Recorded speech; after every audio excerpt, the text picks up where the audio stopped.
C'est étonnant, non?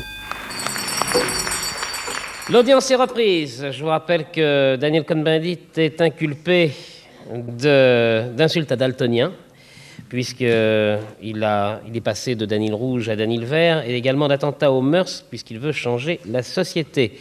Nous avons entendu tous les témoignages. Nous allons maintenant savoir ce que la société, justement, reproche à Daniel Cohn-Bendit par la bouche, que dis-je la bouche, l'orifice monstrueux de son représentant. J'ai nommé monsieur le procureur général des proches de la République française.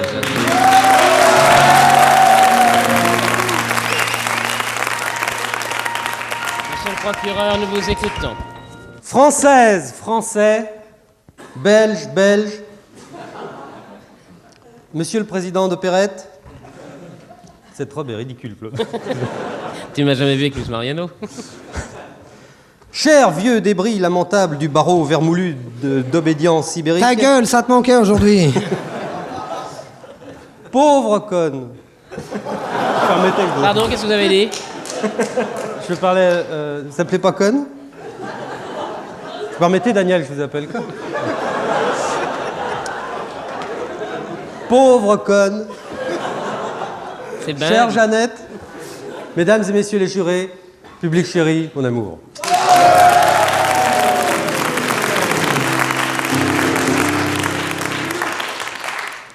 Je n'ai rien contre les rouquins. Encore que je préfère les rouquins bretons qui puent la moule aux rouquins juifs allemands qui puent la bière. D'ailleurs, comme disait à peu près Himmler, qu'on puisse être à la fois juif et allemand, ça me dépasse. C'est vrai, il faut savoir choisir son camp. Enfin, mesdames et messieurs, tout ça, c'est du passé. L'antisémitisme n'existe plus. Si, enfin, je veux dire que de nos jours, quand même, on peut dire qu'il y a moins d'antisémites en France que de juifs.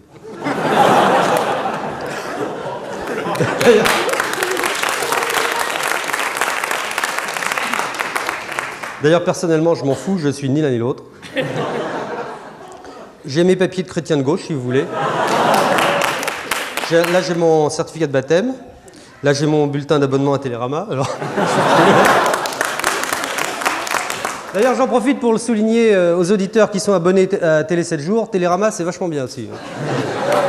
Mais revenons-en, si vous le voulez bien, mesdames et messieurs les jurés, au cas douloureux de cet ancien combattant rondouillard qui soupire sur ses souvenirs de guerre en faisant pousser des laitues dans la banlieue de Francfort, à moins que j'ai mal compris le chef d'accusation, ça m'étonnerait. Qui êtes-vous, pauvre conne? Qui est Daniel Cohn-Bendit? J'ai posé la question à quelqu'un pas plus tard que la semaine dernière. Face à la mer, je regardais mourir l'été du haut de la superbe terrasse de la somptueuse villa balnéaire, dont l'immense fortune de ma famille me permet de jouir à mes très nombreux moments perdus. Grotesques et désœuvrés, les congés payés clopotaient misérablement à mes pieds.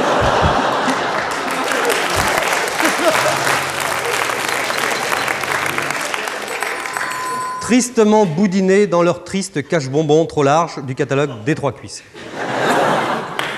Je songeais tristement, Monsieur le Président, que parmi ces mornes quadragénaires prématurément usés par les tracasseries bureaucratiques, drogués de télévision, boursouflés de vinasse et sursaturés de ragoûts navrants, certains piaffèrent naguère sur les barricades émouvantes d'un printemps de fureur juvénile. De fureur, vous avez dit. De fureur juvénile, oui. Me tournant alors vers la jeune fille d'un de mes amis, une pure adolescente de 15 ans, de celle dont on se dit « Ah, mon Dieu, que la femme est belle au sortir de l'enfance, Seigneur Jésus, t'as vu, c'est Lolo !» Me tournant donc vers cette frêle naïade qui rêvassait près de moi sur un transat, en parcourant la rubrique des ovaires anxieux dans Cosmopolitan, je lui dis à peu près ceci. « Dis-moi, ma petite Marie, elle fait très bien le couscous.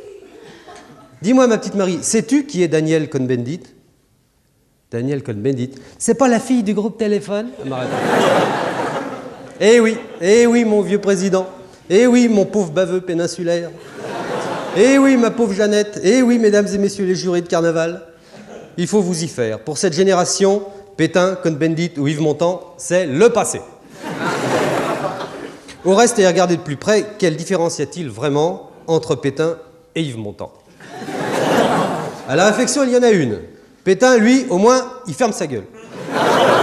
Il donne pas son avis sur la Pologne quand on lui demande de chanter Les Feuilles Mortes. Ah, les feuilles mortes, monsieur le Président. Prévert. En ce temps-là, la vie était plus belle et l'Algérie plus française qu'aujourd'hui. Ah.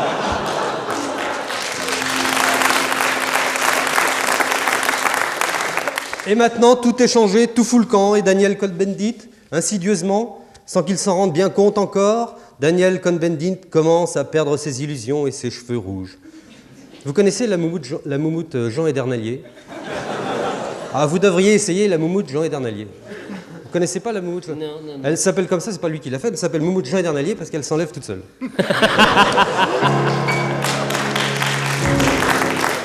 Oui, mesdames et messieurs les jurés, malgré la raideur et la dureté du cœur d'airain qui frétille sous la robe austère de la justice, je vous demanderai d'avoir quelque indulgence pour cet ancien poilu des tranchées de la rue Saint-Jacques, devenu presque impotent. Regardez-le, mesdames et messieurs les jurés.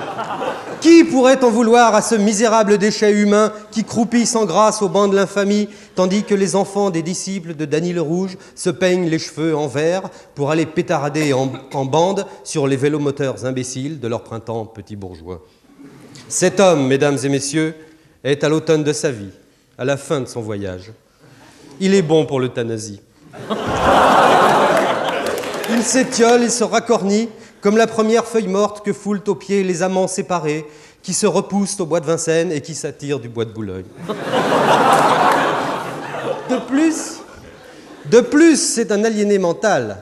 Comme la plupart des marginaux qui ont préféré la vie communautaire au Lions Club et qui vivent leur mouvement alternatif sans le courant continu, cet être, mesdames et messieurs les jurés, est à l'évidence à la fois psychotique et névrosé, comme aurait dû le démontrer tout à l'heure notre excellent ami le docteur Folly, et comme elle ne l'a pas fait, car en vérité, je vous le dis, monsieur le Président, elles sont toutes folles de ce voyou apatride, dans le regard pétillant duquel elles croient lire une étrange beauté intérieure, alors qu'il s'y cache en réalité cet éclair glauque de luxure concupiscente, propre aux émigrés sataniques qui viennent jusque dans nos bras pour culbuter nos filles et nos compagnes.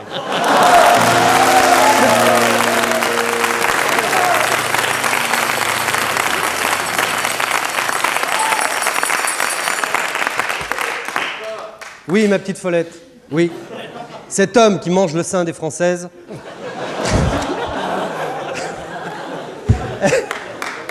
est à la fois psychotique et névrosé. À l'intention des imbéciles et des électeurs de gauche qui nous écoutent par millions, je rappelle la différence fondamentale qui existe entre un psychotique et un névrosé. Le psychotique pense que 2 et 2 font 5, et il en est absolument ravi. Alors que le névrosé, lui, sait que 2 et 2 font 4, et il en est désespéré. C'est pas de moi, une définition qui vaut ce qu'elle vaut.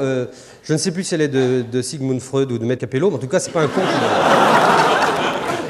Pyromane en 68, paranoïaque depuis l'enfance, Daniel Cohn-Bendit semble avoir définitivement sombré aujourd'hui dans la plurigamie polyphilanthropique plurigame, à ne pas confondre avec la bigamie schizophrénique dont souffre Maître Régaud.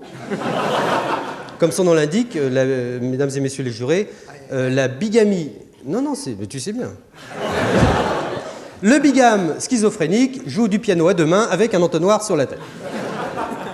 Le 25 mai 68, sur arrêté ministériel du regretté Christian Fouchet, je dis regretté parce qu'il est mort sans m'avoir rendu mon peigne, Daniel Cohn-Bendit était refoulé à Forbach alors qu'il tentait de rentrer en France pour faire encore l'andouille avec des boutonneuses sur des bouts de bois et des pavés. Je propose, mesdames et messieurs les jurés, pour finir, que nous le condamnions aujourd'hui à la même peine. Allez-vous-en, Cohn-Bendit. Allez méditer sur vos crimes en Basse-Moselle et restez-y. Car après tout, mesdames et messieurs les jurés, je vous le demande, en votre âme et conscience, ne vaut-il pas mieux être dévoré de remords dans la forêt de Forbach que dévoré de Morbach dans la forêt de Francfort?